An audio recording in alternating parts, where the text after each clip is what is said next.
Singapore में योगी स्वागत ऐसा जैसे किसी देश के प्रधानमंत्री का हो। होटल के बाहर उमड़ी भीड़, जय श्री राम से गूंजा पूरा इलाका।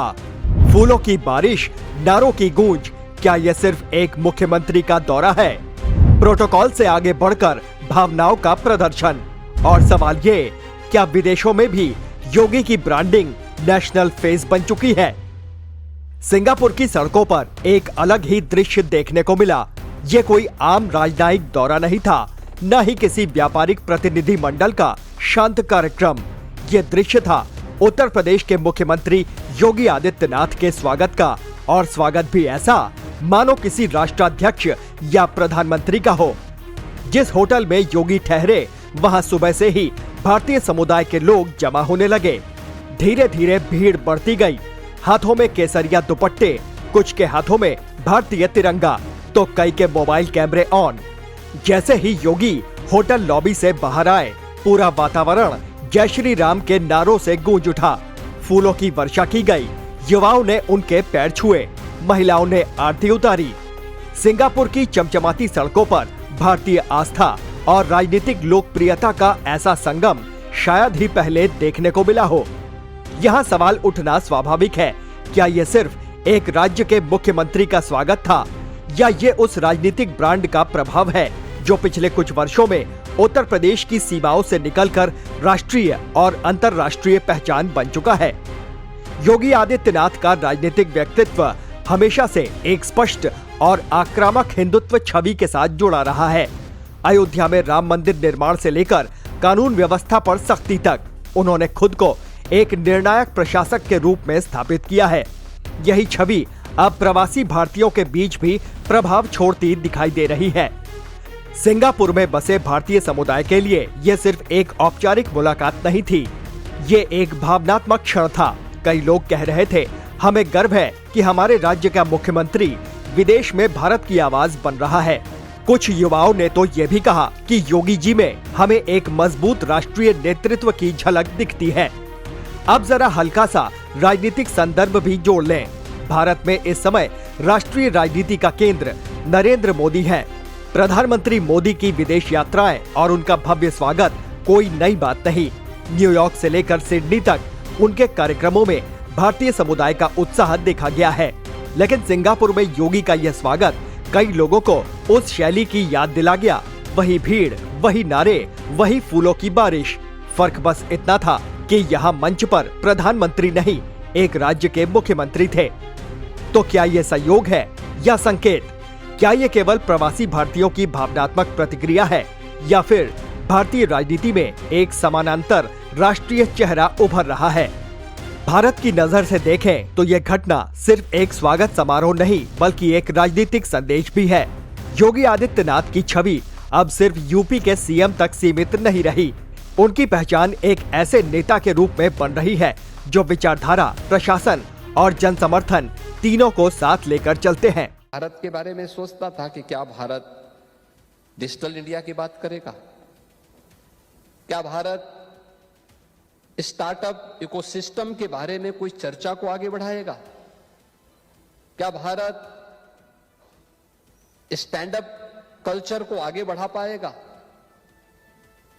लेकिन आज ये भारत के अंदर न केवल है, बल्कि भारत ने उसको करके दिखाया भी है। अभी आपने भारत की राजधानी दिल्ली में आयोजित ग्लोबल एआई इंपैक्ट समिट के आयोजन को देखा होगा। 20 से अधिक देशों के राष्ट्राध्यक्ष समिट में भागीदार बने थे। 100 से अधिक देशों के प्रतिनिधि इस समिट में भागीदार बने थे, और दुनिया के जो विकसित देश हैं उनके राष्ट्राध्यक्षों ने, तमाम उन राष्ट्राध्यक्षों ने प्रधानमंत्री मोदी जी के नेतृत्व में नए भारत के द्वारा न केवल 140 करोड़ के भारत के लिए, बल्कि वैश्विक व्यवस्था के हित के लिए जो कदम उठाए जा रहे हैं, उन सब की उन्होंने मुक्त कंठ से प्रशंसा की है। सिंगापुर दौरे के दौरान योगी ने निवेश, टेक्नोलॉजी सहयोग और इंफ्रास्ट्रक्चर पर चर्चा की, लेकिन मीडिया और सोशल मीडिया पर सबसे ज्यादा चर्चा होटल के बाहर की तस्वीरों की रही।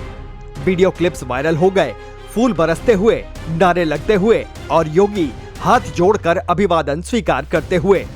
ये दृश्य अपने आप में कई राजनीतिक समीकरणों को जन्म देता है। बीजेपी के भीतर भी नेतृत्व की दूसरी पंक्ति को लेकर अक्सर चर्चा होती रही है। ऐसे में जब किसी मुख्यमंत्री को विदेश में इतना भावनात्मक और भव्य स्वागत मिलता है तो स्वाभाविक है कि राजनीतिक विश्लेषक इसे भविष्य की राजनीति के संकेत के रूप में देखें। हल्का सा कटाक्ष यहाँ जरूरी है। क्या प्रधानमंत्री कार्यालय ने भी इन तस्वीरों पर गौर किया होगा? क्योंकि अब तक विदेशों में भारतीय समुदाय का सबसे बड़ा चेहरा नरेंद्र मोदी ही रहे हैं, लेकिन सिंगापुर की तस्वीरें बता रही है कि योगी आदित्यनाथ की लोकप्रियता भी सीमाओं को पार कर रही है। हालांकि ये भी सच है कि भारतीय राजनीति में हर नेता का अपना रोल और कद होता है। मोदी का वैश्विक कद और योगी का प्रशासनिक प्रभाव, दोनों की तुलना सीधी रेखा में करना उचित नहीं, लेकिन राजनीति में प्रतीक बहुत मायने रखते हैं और सिंगापुर में दिखा यह प्रतीक साफ संकेत देता है कि योगी अब केवल क्षेत्रीय नेता नहीं माने जा रहे। होटल के बाहर मौजूद एक बुजुर्ग प्रवासी भारतीय ने कहा, आज लगा कि हमारा प्रदेश भी वैश्विक मंच पर खड़ा है। एक युवा उद्यमी ने कहा कि हम निवेश की संभावनाओं को लेकर उत्साहित हैं, लेकिन उससे ज्यादा हमें गर्व है कि हमारे नेता यहाँ आकर सीधे हमसे मिल रहे हैं। यहाँ एक और दिलचस्प बात है, नारों में भारत माता की जय के साथ साथ जय श्री राम भी प्रमुख रहा। ये बताता है कि योगी की पहचान केवल प्रशासनिक नहीं, वैचारिक भी है और यही वैचारिक पहचान उन्हें बाकी नेताओं से अलग करती है। न्यूज वॉच इंडिया की शैली में साफ शब्दों में कहें तो सिंगापुर में हुआ यह स्वागत एक राजनीतिक संकेत है।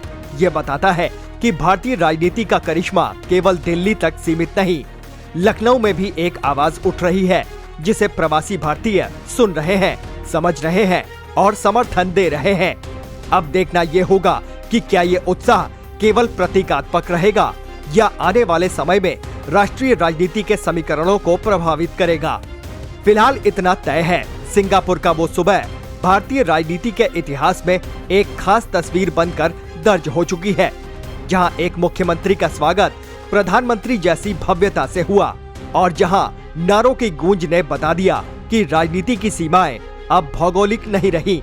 कैमरे में कैद ये तस्वीरें सिर्फ स्वागत की नहीं, संभावनाओं की भी हैं। Team news watch India.